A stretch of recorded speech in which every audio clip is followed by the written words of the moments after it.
sou Alexandra Corvo e sou uma louca por conhecimento. Vinho é meu tema e a minha maior motivação é aprender com as dúvidas de alunas e alunos que me procuram. Esse não é um assunto complicado e eu vou provar para vocês. Vinho, prazer em conhecer.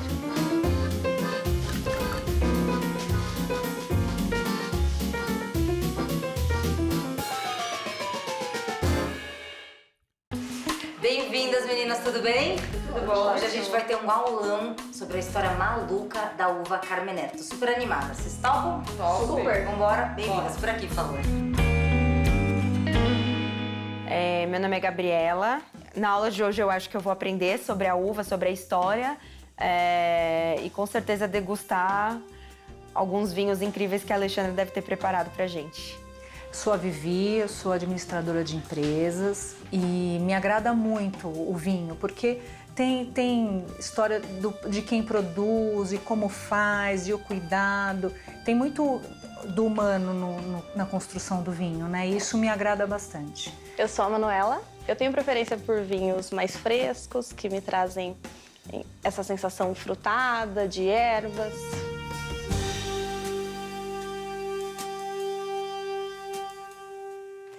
Bom, bem-vindas, meninas. Estou muito feliz que vocês estão aqui, porque hoje a gente vai conhecer a fantástica viagem de uma uva chamada Carmener. Vocês já ouviram falar dessa uva? Já. Já? Eu mais bebo do que ouço falar. Jamais bebi do que ouvi falar. Pronto. Isso é ótimo, porque é a prática. E a gente vai ter prática hoje, viu, Vivi?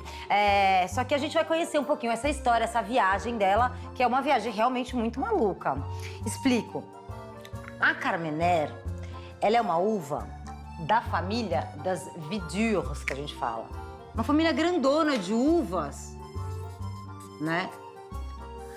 Que vem aqui dessa parte da França. Vocês devem conhecer Merlot, Cabernet Sauvignon. São essa família grandona, elas são meio primas, né? Quando a gente vai olhar o DNA delas, a gente vê que elas geneticamente são ligadas. E a Carmener, assim como a Cabernet, a Merlot, a Petit Verdot, a Cabernet Franc, elas todas faziam parte e fazem parte da composição dos vinhos de Bordeaux, tá? Aqui na França. O que acontece? No século XVIII, um pulgão que come a raiz das vinhas, um pulgão chamado Phylloxera, é um pulgão que ele vivia em equilíbrio com as variedades, as vites americanas. Ele é americano. Mas muitos produtores na Europa, na França, eles traziam mudas de vinhas das Américas para conhecer, para plantar, para testar variedades americanas, que não são vites viníferas.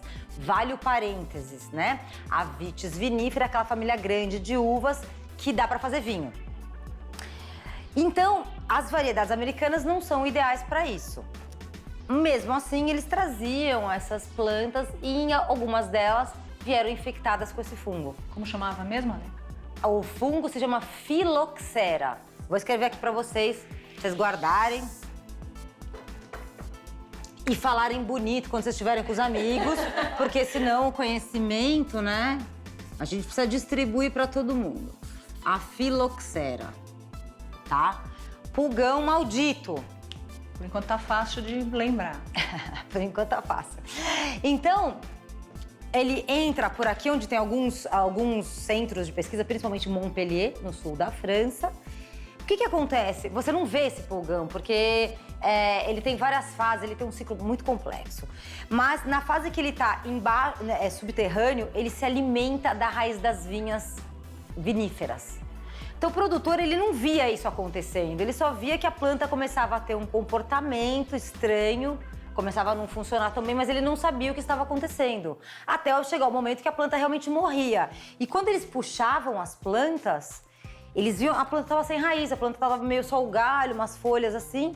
E aí eles começaram a ver que isso foi se alastrando de uma maneira que foi acabando com todos os vinhedos da França. Depois atravessou os Pirineus, foi para Espanha, foi para Portugal, foi para Áustria, foi para Alemanha. Acabou com todas as vites viníferas plantadas durante o século, não plantadas durante, que estava, isso aconteceu, começou no 1820 e pouco e foi embora. Durante um século, ela foi se alastrando e destruindo os vinhedos. Então, eles iam replantando, eles procuraram várias formas de eliminar. Então, eles afogavam, mas aí a vinha também sofria com essa umidade, jogavam químicos, aí a vinha também sofria, isso ia para o vinho. Então, eles não conseguiam ou não conseguiram achar uma solução por esse caminho. Qual seria a única solução?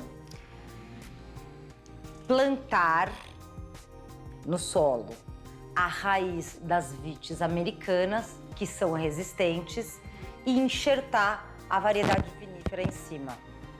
Então, claro que muitos produtores, imagina um francês falando, não, eu não posso enxertar a minha Cabernet Sauvignon num negócio americano, não vai ser puro, não vai ser... Imagina o sofrimento, essa coisa da identidade.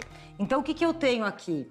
Eu tenho a terra, o que vai aqui, a raiz, é a vitis americana. E aqui, ó, gente, aqui é o tronco, né? Eu vou enxertar a minha vitis vinífera. Então, eu coloco aqui. Tem métodos para fazer isso, você passa uma cera, tem toda uma ciência disso, tá? Tem toda uma ciência, isso cicatriza e vira uma planta só. É muito comum isso na agricultura de maneira geral, mas essa foi a forma. Aqui a vitis resistente e aqui a vitis vinífera. Posso fazer uma pergunta? Quanto tempo demorou para eles pensarem nesta solução? Porque você falou que ele se alastrou rapidamente. Foi um par de décadas até a solução. E foram muitos testes, porque pensem assim, ó, o tempo da vinha não é o nosso tempo. Você planta, você faz um teste, você tem que esperar a vinha dar a uva, você tem que esperar aquilo amadurecer. Então, cada coisa que você faz numa vinha é 10 anos que você tem que esperar para ver se aquilo deu certo.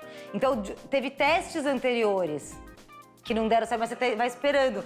Então, foi bem... Eu não lembro exatamente o ano que começou essa implementação, mas foi bem avançado, indo para o final. Estamos falando quase final do século XIX. Então, quase um século aí de penando. E aí você convenceu os produtores de enxertarem. Sim. Por que a gente está falando isso? Porque lembra que eu falei para vocês de Bordeaux? Então, em Bordeaux, eles foram enxertando as variedades e uma delas realmente não se adaptou muito a esse processo e foi meio que desaparecendo, tá? Estamos aqui ainda no século XIX. Enquanto isso, durante esse século XIX, os chilenos já tinham relações importantes com a França e já estavam levando uvas francesas para plantar por lá. Principalmente na região onde a gente conhece como Maipo, que é em volta da região de Santiago, da cidade de Santiago. Então, muitos empresários chilenos, era muito legal para eles, assim, eu sou empresário de sucesso, eu vou ter um vinhedo, vou plantar variedades francesas. O que acontece? Essas variedades já estavam lá todas, Cabernet, Merlot, Chardonnay, Pinot Noir, todas as variedades que a gente conhece francesas eram plantadas lá. E no meio disso tudo, a Carmenère também. Tem um detalhe interessante que o Chile não tem filoxera. O Chile tem barreiras de proteção, o Atacama, aí você tem os Andes, tem o Oceano Pacífico, tem o extremo sul que é muito gelado, então é como se fosse um quadradinho protegido, extremamente saudável, uma agricultura muito saudável, aquele vento frio do Pacífico que não fica bactéria, não fica fungo, aquele sol estalado, porque não tem nuvem, enfim, tudo certo, viticultura no Chile, muito bem, muito bem. E assim vamos. E eles se restabelecem na Europa, a Carmenère vai desaparecendo de Bordeaux e o Chile começa a produzir seus vinhozinhos, tá? Começa a ficar mais famoso ali nos anos 80, 90. E aquele merlotzão chileno que ninguém entende, que é tão esquisito, que tem um gosto esquisito. E tem os merlots bons, os merlots esquisitos e os merlots bons. E o vinho chileno fica naquele... Acho que tem uma matéria, tem uma revista inteira sobre por que o Merlot chileno é tão problemático. Bom, a questão é que o Merlot chileno não é um Merlot. E o tratamento que você dá para a uva, quando você colhe, como você poda, cada variedade tem uma necessidade. Tem umas que precisam ser colhidas mais tarde, outras mais cedo. O que acontece é o seguinte, os vinhedos estavam plantados misturados. Merlot com Carmenère, que ninguém lembrava dela. Ninguém lembrava. porque não era muito percebido porque elas são de estrutura parecida, folha, cacho, isso? Não, elas não têm absolutamente nada a ver, não entendem. Então, não entendo. Por isso que eu fiquei pensando aqui, como é que um cara que sempre está produzindo vê... Para vocês verem que o que a gente conhece de viticultura é muito recente. Muita coisa foi perdida. É muito antigo e muito recente. Ah, a gente faz vinho há 6.000 anos aproximadamente. Tá. Sim. Você não tem... Então, pra você ver, você importa mudas, importa... O olhar ampelográfico, a ampelografia, o estudo da vinha pelas suas características físicas, ele é antigo, mas ele não foi passado adiante de uma maneira tão... Né? Então, assim, plantei. Trouxe, plantei, vamos ver o que dá. Vamos ver o que dá. Então, imagina que o produtor, ele não... E também é muito novo no Novo Mundo. Uma coisa é um produtor da Borgonha andando num vinhedo. Sim. O cara faz isso há 10 gerações. Pai, vô deles. Um cara na Toscana, eles estão desde o século XII. A família está no mesmo lugar, na mesma casa. Então ele anda naquele vinhedo, ele conhece planta por planta. No Chile não era bem assim, então teve que, né, eles tiveram que realmente contratar pessoas especialistas para ver o que estava acontecendo. E aí, aos poucos, eles foram estudando, foram separando os indivíduos, a gente fala nas plantas, falando, essa aqui é uma outra planta, mas que planta é essa? Porque a gente tinha perdido muito registro. E aí foram pesquisando, eu lembro, porque eu estudava na Espanha, em 96, 97, quando saiu esse relatório descobrindo que não era Merlot e que era uma outra uva, uma Grande Vidure, que é Vidure, que é nada menos, nada mais do que a nossa Carmenère. Opa, errei. É aqui. Carmenère. Ela, pois é, que é muito peculiar. Ela é uma uva que tem uma característica de um nariz de páprica, de pimentão. O vinho chileno produzido para o Brasil, os brasileiros adoram a boca da Carmenère, não tem aresta. Não tem muito tanino, não tem muita acidez, não tem muito álcool. Então, ele é todo redondinho. E tem uma vertente gastronômica interessante, porque ele não é frutadão. Ele tem muito essa páprica, esse defumadinho, esses temperos. Então, você come um Carmenère mais simplão, eu já tive essa experiência, com moqueca. Sim. Não vem com esse papo, vinho tinto com carne, vinho branco, peixe, que eu não...